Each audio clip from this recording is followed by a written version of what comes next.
নজর রাখবো পরবর্তী সংবাদে।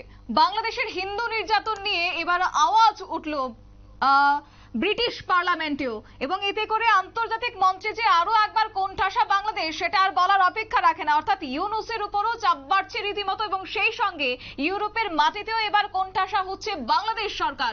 যাবো আমাদের সঙ্গে রয়েছে প্রতিনিধি অঙ্কিতা বর্ধনের কাছে। অঙ্কিতা, কি বলবে? দেখো, বাংলাদেশের হিন্দুদের উপর নির্যাতন, অত্যাচার, এ ধরনের যে খবর তা কিন্তু আমরা বারবার দেখে আছি বা অভিযোগ আকারে কিন্তু বারবার উঠে আসছে। বিশেষ করে যে চিন্ময় কৃষ্ণ দাসের গ্রেফতারি, এই চিন্ময় কৃষ্ণ দাসের গ্রেফতারিরও কিন্তু তীব্র নিন্দা জানানো হয়েছে ব্রিটিশ সংসদে।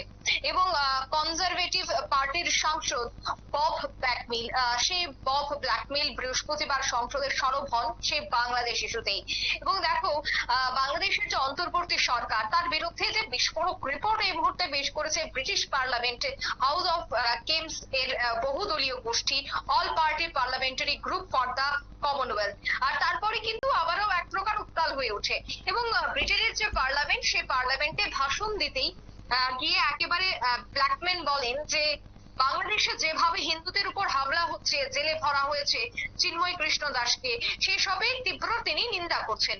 ইসকনকে নিষিদ্ধ করতে চেয়ে বাংলাদেশের হাইকোর্টে যেভাবে মামলা দায়ের হয়েছে সেটাও কিন্তু যথেষ্ট উদ্বেগের, এবং বিশ্বের সমস্ত দেশে ধর্ম পালনের স্বাধীনতা থাকা উচিত বলেই তিনি মনে করেন। এছাড়া আরো তার মতে যে বাংলাদেশের ইস্যু নিয়ে উদ্বিগ্ন হওয়া উচিত ব্রিটেনের, কারণ বাংলাদেশের স্বাধীনতা অর্জনে ব্রিটেনের কিন্তু একটা বড় ভূমিকা ছিল। তাই সেক্ষেত্রে ব্রিটেনের এই বিষয়টা নিয়ে কথা বলা উচিত বলে কিন্তু তিনি মনে করেন।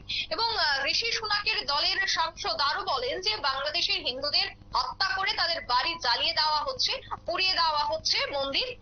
বাংলাদেশের সরকার যাই পরিবর্তন হয়ে পরিবর্তন থাক বা না থাক, কিন্তু বাংলাদেশের উপর হিন্দুদের যে নির্যাতন তা বন্ধ করতে হবে। অর্থাৎ শতাব্দী একটা বিষয় কিন্তু স্পষ্ট, শুধুমাত্র যে ভারত তার তীব্র বিরোধিতা করছে তা নয়, ব্রিটিশ পার্লামেন্টও কিন্তু রীতিমতো গর্জে উঠেছে এই বিষয়টাকে কেন্দ্র করে। এবং সুনাকের দলের পক্ষ থেকেও কিন্তু একই দাবি উঠে এসেছে।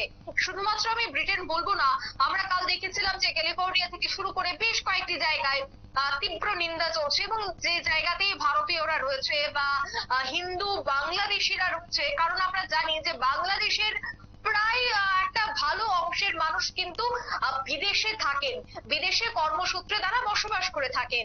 তাই প্রবাসী যারা রয়েছেন তারাও কিন্তু তাদের জায়গা থেকে, ক্যালিফোর্নিয়া থেকে শুরু করে বিভিন্ন জায়গা থেকে কিন্তু তারা সেই বিক্ষোভ করছে। এমনকি আমরা গতকাল একটি ছবিও দেখেছিলাম, যে ছবিতে দেখা গেছে যে যারা চীনে থাকেন তারাও কিন্তু, এবং যারা নেপাল ভুটানে থাকেন বাংলাদেশের, তারাও কিন্তু সেই জায়গা থেকে প্রতিবাদ করছেন। এই বিষয়গুলিকে তারা ভালো চোখে দেখছে না। অর্থাৎ আন্তর্জাতিক মঞ্চে যে ইউনূসের মুখ পড়ছে তার বলার অপেক্ষা রাখে না। তথাকথিত দুজন ছাত্র নিয়ে ইউনূসের যে সরকার চলছে, আমি তথাকথিতই বলবো, কারণ যেভাবে অত্যাচার, বিভিন্ন জায়গায় হামলা হুজ্জতির মতো ঘটনা ঘটছে, তাতে এই কথাটাই কিন্তু বারবার উঠে আসছে। তাই কোনোভাবেই যেন আরো হিন্দুদের উপর অত্যাচার এবং নির্যাতন না করা হয়, সেই বিষয়টাকে কেন্দ্র করেই কিন্তু বিভিন্ন জায়গায় আন্দোলন গড়ে উঠছে। এবং এই যে আন্দোলন, এই যে প্রতিবাদ, এই যে হামলা হুজ্জতি খবর দেশ বিদেশের বিভিন্ন সংবাদ শিরোনামে উঠে আসছে, সেই বিষয়গুলি কবে ইউনূসের নজরে আসবে, কবে এই শান্তির জন্য নোবেল জয়ী তিনি এই কথাটি বুঝতে পারবেন যে আন্তর্জাতিক মহলে তার এই বিষয়গুলিকে কেন্দ্র করে বাংলাদেশ রীতিমতো অন্ধকারের দিকে ঢুকছে, এবং তার নেতৃত্বে যে একটা দেশ কিভাবে চলতে পারে তার যে একটা ভুল ধারণা, বা এই যে তার যে ভাবমূর্তি নিয়ে যে দেশ বিদেশে একটা চর্চা শুরু হয়েছে, এই বিদেশের চর্চা নিয়ে যে কবে ইউনূসের মাথা ব্যথা শুরু হবে, কবে যে সেখানে হামলা হুজ্জতি বা একটা শান্তি ফিরে আনতে সত্যিই সমর্থ হবে ইউনূস, তার জন্যই কিন্তু মুখিয়ে রয়েছে প্রত্যেকেই। কারণ ইউনূস যবে থেকেই শাসনে বসেছে তখন থেকে দেখা যাচ্ছে যে বাড়ি ঘরে ঢুকে হামলা হুজ্জতির মতো ঘটনা ঘটছে। তাই এই জিনিসগুলি যতদিন না পর্যন্ত ঠিক হবে ততদিন পর্যন্ত বিভিন্ন জায়গায় আন্দোলন চলবে। অন্যদিকে ইউনূস যতদিন না পর্যন্ত এই বিষয়গুলিকে একেবারে ভালোভাবে না দেখছে, এবং শান্তি সত্যি তিনি যার জন্য নোবেল পেয়েছিলেন শান্তি, সেই শান্তি যদি সত্যি তার দেশে ফিরে আসে এবং তিনি ফিরে আনতে পারেন কিনা তার দিকেও কিন্তু নজর প্রত্যেকেরই রয়েছে। শতাব্দী। ধন্যবাদ অঙ্কিতা।